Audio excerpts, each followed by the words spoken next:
Eu sou o Hudson Mendonça, editor executivo da MIT Technology Review e sócio fundador da Huzon Innovation. Nos últimos episódios, temos falado bastante sobre as novas tecnologias, oportunidades e caminhos abertos pela transição energética. Mas tudo isso passa por uma questão crítica. Temos material suficiente para construir uma infraestrutura de energia renovável em escala global e sustentável? Para me ajudar a responder essa pergunta, ou parte dela, tenho aqui ao meu lado o colega de bancada Tomás Gomes, jornalista especializado em negócios e inovação. E aí, Tomás, tudo certo? Oi, Hudson, tudo certo? E você? Oi, pessoal, tudo bom com vocês? Muito bom, prazer estar aqui no Energy Center mais uma vez. Vamos nessa, Hudson. Bom, vamos lá. Hudson, acho que para a gente começar a falar sobre esse tema, eu gostaria primeiro de saber um pouco mais sobre exatamente quais tipos de material a gente está falando, né? Quando a gente está falando de matéria-prima necessária para construir essa infraestrutura para a indústria, para o movimento de transição energética.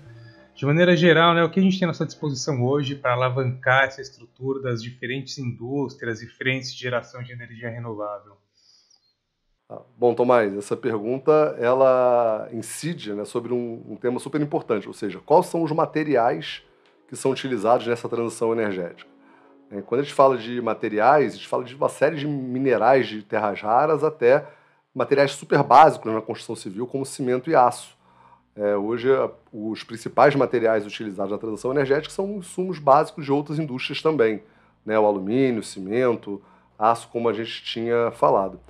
Essa discussão do uso desses materiais ele foi tratado recentemente numa matéria aqui da MIT Technology Review Brasil, assinada pela Casey Crowhart, que é jornalista da MIT Technology Review Internacional, que também escreveu um artigo sobre a ARPA-I, que inspirou um outro episódio nosso, né, nosso segundo episódio, e ele analisa os 16 principais materiais utilizados para a transição energética em todo o processo de geração de energia com baixa emissão de carbono. E aí o que é importante também entender é que cada tipo de energia, e aí tem uma tabela muito legal no artigo, que a gente pode colocar o link aqui embaixo, é que cada indústria, né, cada tipo de energia vai consumir um tipo de material diferente. Então, por exemplo, se eu estiver falando de energia solar, os painéis solares, eles demandam muito silício policristalino, né, o polissilício, algo que não é utilizado, por exemplo, na geração eólica, que usa fibra de carbono, fibra de vidro para a construção das pás, dos aerogeradores. Então, é importante entender que a fonte que foi escolhida, ou seja, o caminho que foi escolhido para a transição energética com energias renováveis, vai demandar consumos de materiais diferentes, né? Por exemplo, cimento, aço, cobre, geralmente é utilizado em quase todas, mas alguns caminhos específicos vão demandar materiais específicos, né? Também dos aerogeradores, a gente falar um pouquinho aqui sobre as terras raras, né, que fazem os magnetos permanentes dos aerogeradores, também são utilizados, por exemplo, apenas na geração de energia eólica, né?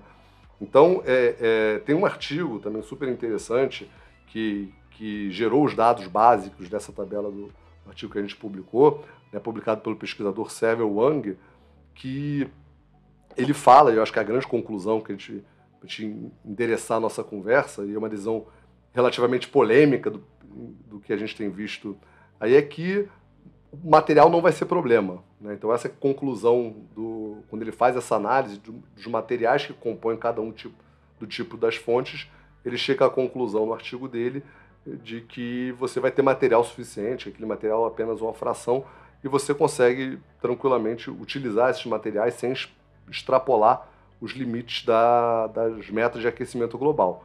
E aí o problema, na verdade, passa a ser outro. Qual o impacto do uso desse material? Mas aí eu deixo isso aí para o resto da conversa, né? Não vamos dar o spoiler todo do nosso podcast na primeira pergunta. Eu acho que a gente vai precisar entrar na questão, né, da sustentabilidade mais para frente, desse trade-off, né? Da extração dos materiais, dos resultados que eles podem trazer, Mas eu queria ainda falar sobre a disponibilidade e essa escala de produção, né, de criação dessa infraestrutura. Porque, como você falou nessa conclusão, teoricamente, a gente tem os materiais que a gente precisa à nossa disposição. Mas então, quais são os desafios, né, para a gente criar uma esteira de produção global para atender essa demanda? Falando que é um movimento global mesmo, né? Legal. Bom, acho que você mesmo colocou, né, com a expansão acelerada das energias renováveis na matriz energética, você vai demandar algo parecido ou similar nos materiais utilizados para construir as fontes geradoras desses novos caminhos, né? Eólica, solar, geotérmica e todas as outras fontes renováveis que a gente está colocando. E isso vai fazer um impacto enorme também em outras cadeias de produção. A gente falou, por exemplo, de aço. O aço é amplamente utilizado em diversas outras indústrias. Se você começar a utilizar muito o aço para a transição energética, você vai precisar escalar muito toda a cadeia de produção, maquinários, equipamentos para a produção desse tipo de insumo, né? E aí, acho que a conclusão do artigo do Wang, no final ele fala assim, nós temos, de fato, materiais suficientes e necessários, as reservas que existem hoje de minerais, na maior parte das vezes, consegue atender tranquilamente a demanda necessária para o crescimento, por exemplo, até 2050, que é um ano que o pessoal tem muito como marco aí. Mas como é que você vai minerar isso? Então, o processo de mineração pode ser um desafio muito grande. Ou seja, se você tiver que minerar muito mais material e muito mais rápido, isso pode gerar impactos ambientais, até violações de direitos humanos muito relevantes. Então, às vezes, você vai ter, de fato, uma competição pelo uso desse material, não só entre as fontes de energias renováveis, mas com outras indústrias. E aí tem uns números que a gente pode colocar para dar uma magnitude, uma dimensão do que a gente está falando. Por exemplo, o diprósio e o neodímio, que são dois metais de terras raras, que são utilizados nos magnetos permanentes, né, nos ímãs das turbinas eólicas, que hoje é uma das principais tecnologias para aerogeradores, ele vai precisar quadruplicar nas próximas décadas num cenário normal. Se a gente avançar num cenário de transição energética acelerada, isso pode ser um valor ainda maior. Então, realmente é uma quantidade de produção, uma quantidade de minério muito necessário, pode de fato gerar um impacto muito grande, né? Outro exemplo, por exemplo, é o silício cristalino, policristalino, né? O polissilício, que é utilizado amplamente em painéis solares. Se você pegar em números atuais, ele vai precisar crescer 150% entre agora e 2050 para suportar esses mesmos cenários de transição energética. Então, de fato, aqui mais uma vez, a gente tem esse problema do crescimento acelerado da mineração para sustentar o crescimento acelerado da geração de energias renováveis. Então, esses requisitos, obviamente, vão variar dependendo dos caminhos, né? Então, se tiver um caminho de transição energética mais focado em solar do que eólica, por exemplo, um minério vai ser mais consumido do que o outro, porque a composição, né, de todos esses materiais depende da rota escolhida. E aí tem um número também que é interessante para ilustrar isso. Independente do cenário, de maneira mais ampla, porque aço e cimento, por exemplo, são utilizados amplamente em quase todas as fontes, a estimativa do Banco Mundial é que cerca de 2 bilhões de toneladas de aço e 1,3 bilhões de toneladas de cimento vão ser necessários nesse mesmo período, de agora até 2050, para prover a infraestrutura de energias renováveis nesse cenário médio. Então, a gente está falando aqui de realmente uma quantidade muito grande de material, independente do que seja, né? Então, da rota alternativa. Então, acho que esse é um desafio grande, ou seja, como é que você consegue dar escala para a produção desses materiais que vão suportar e vão fabricar, né, os equipamentos, máquinas que vão gerar energia renovável.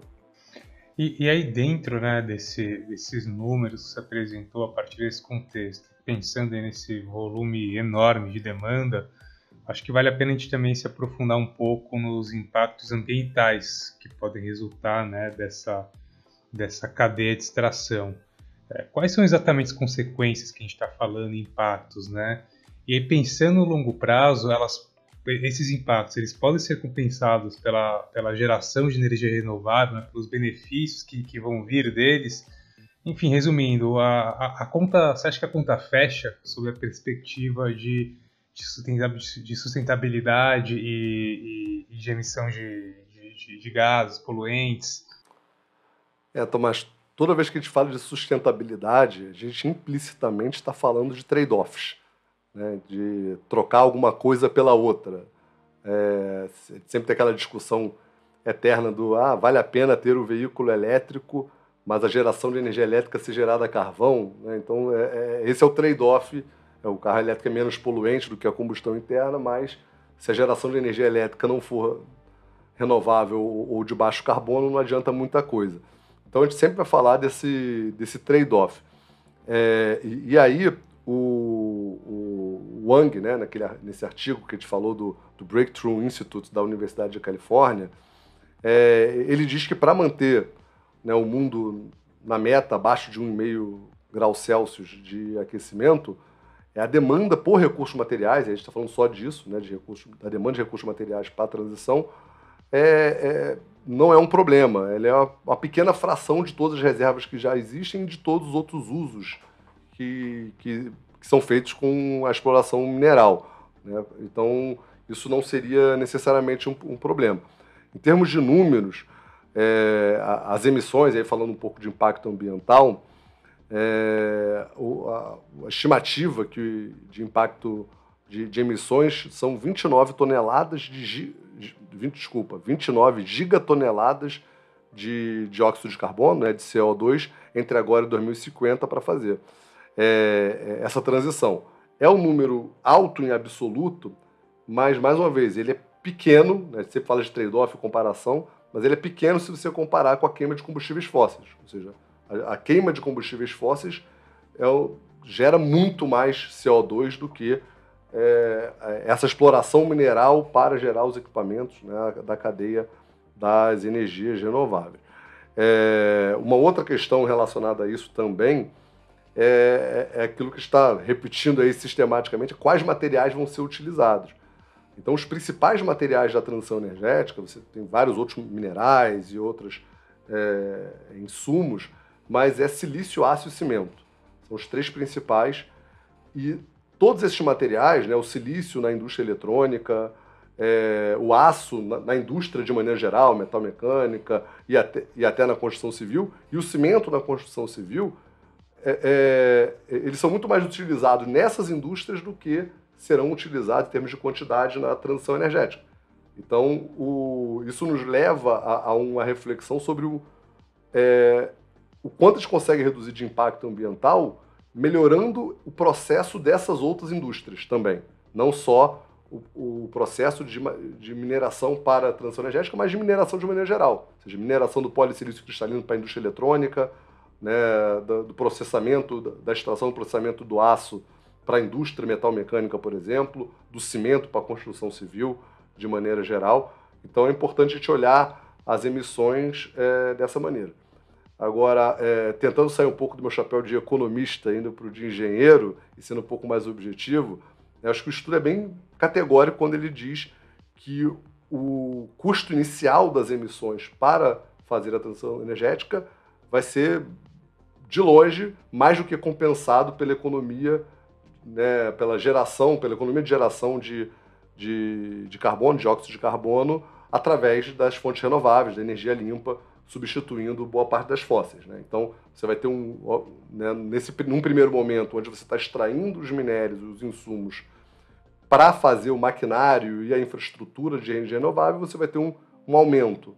Mas depois, a geração dessa energia renovável, substituindo as fontes fósseis, vai muito mais do que compensar essas emissões iniciais, né?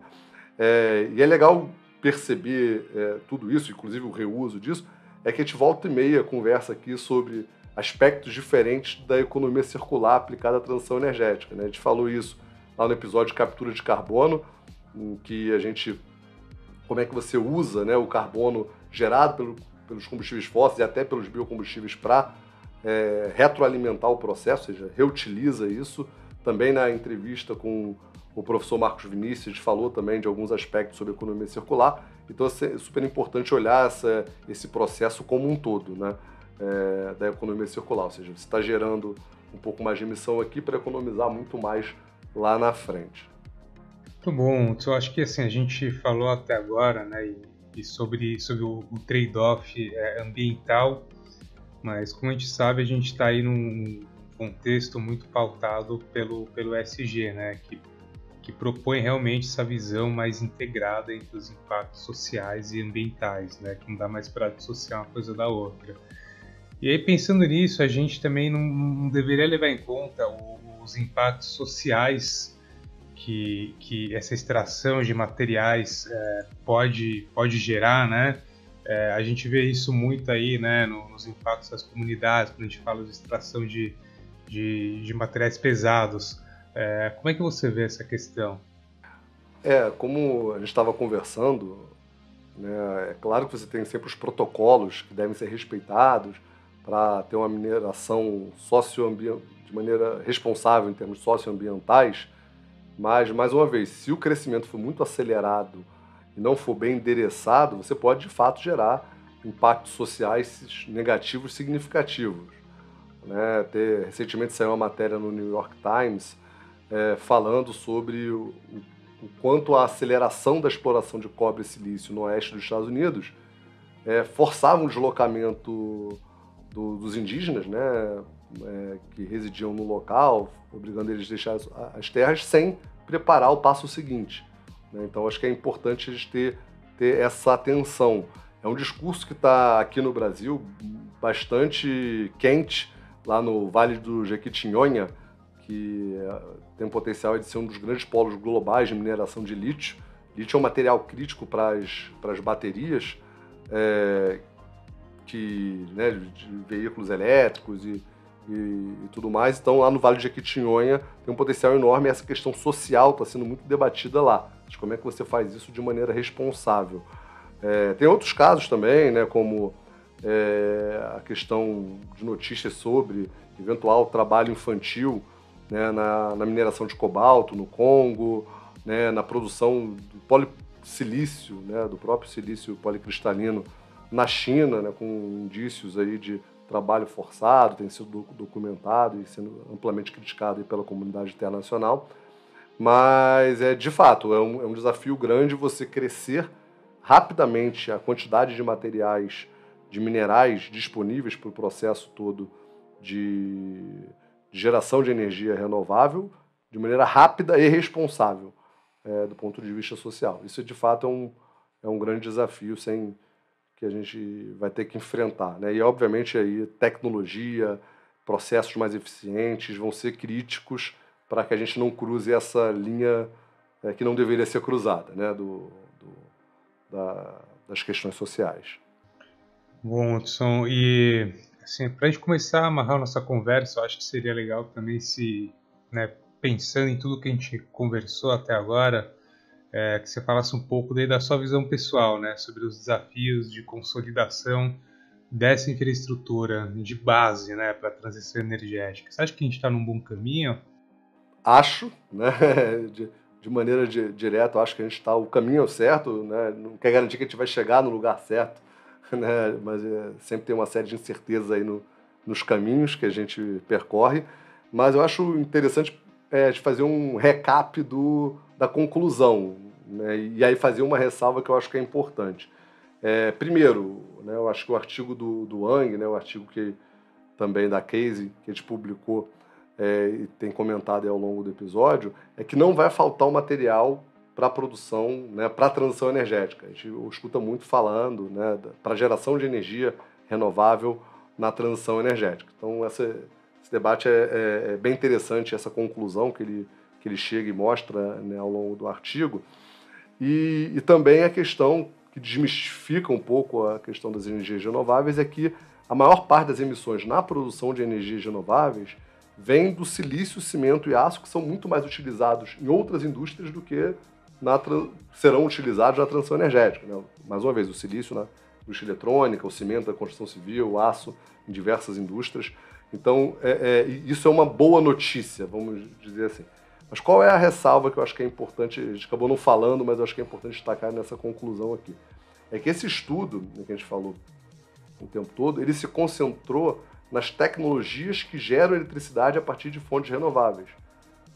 Mas não falou, ou não citou, ou não endereçou a questão do armazenamento de energia. Por exemplo, como as baterias dos veículos elétricos, o armazenamento em baterias estacionárias para a rede elétrica, que consome outros tipos de materiais.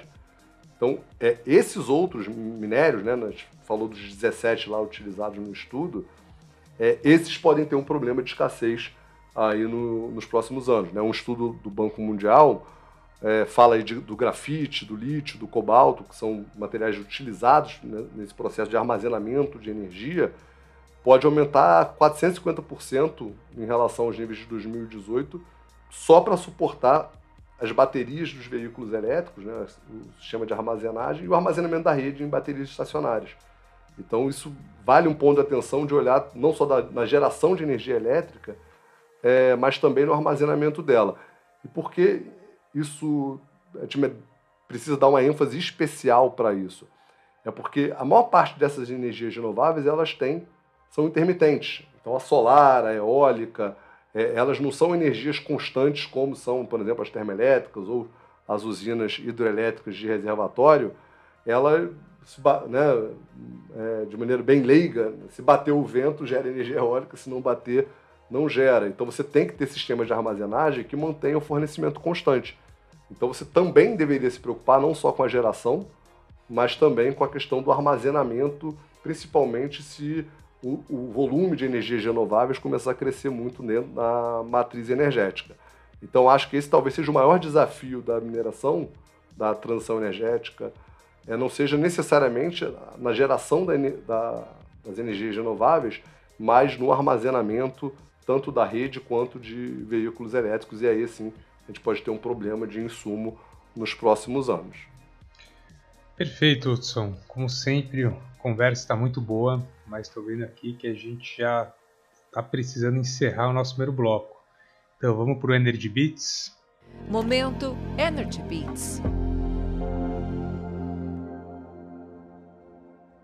Bom, Tomás, para o Energy Beats de hoje, eu tenho duas recomendações, um filme e uma série.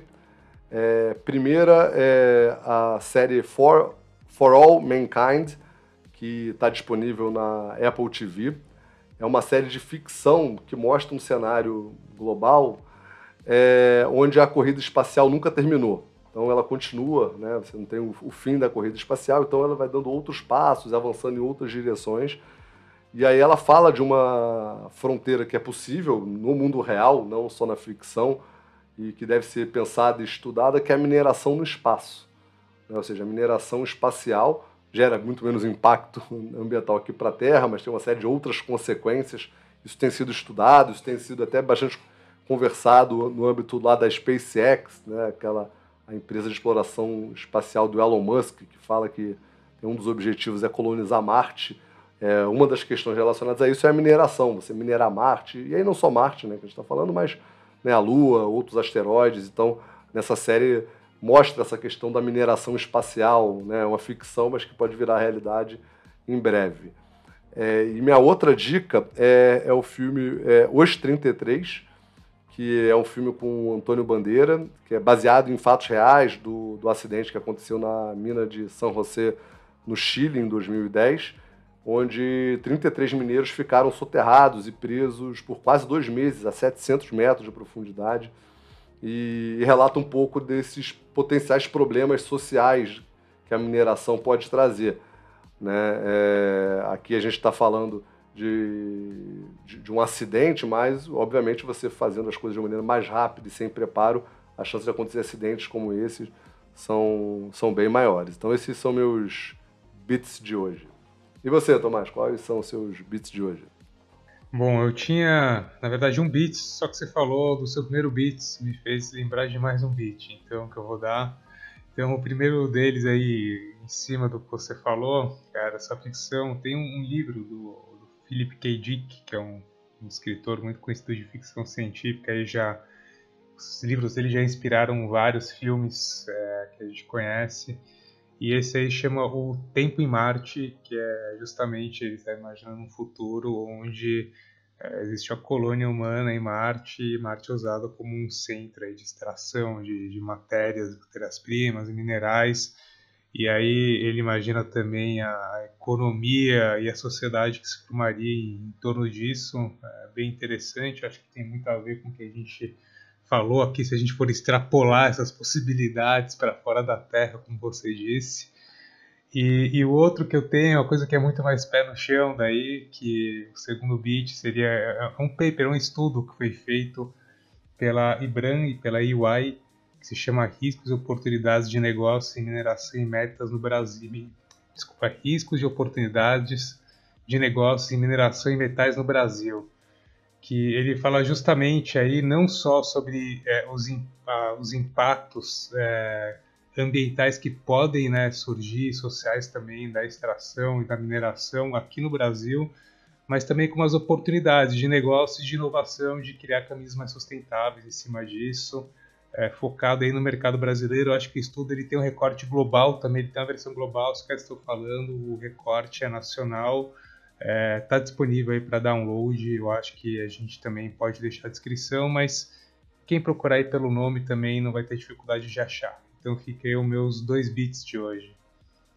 Bom, pessoal, esse foi mais um episódio do podcast Energy Center da MIT Technology Review. Para quem já nos acompanha aqui, muito obrigado pela audiência de sempre. Para quem está chegando agora, muito obrigado pela primeira presença. Não deixe de nos seguir no perfil da MIT Technology Review Brasil na sua plataforma de podcast preferida. Vai lá. Tomás, valeu por mais essa conversa, super interessante, e até a próxima. Obrigado, Hudson. Obrigado, pessoal, por ter acompanhado a gente até aqui. Até mais, a gente se vê na semana que vem. Podcast da MIT Technology Review Brasil, apresentado por Husum Innovation.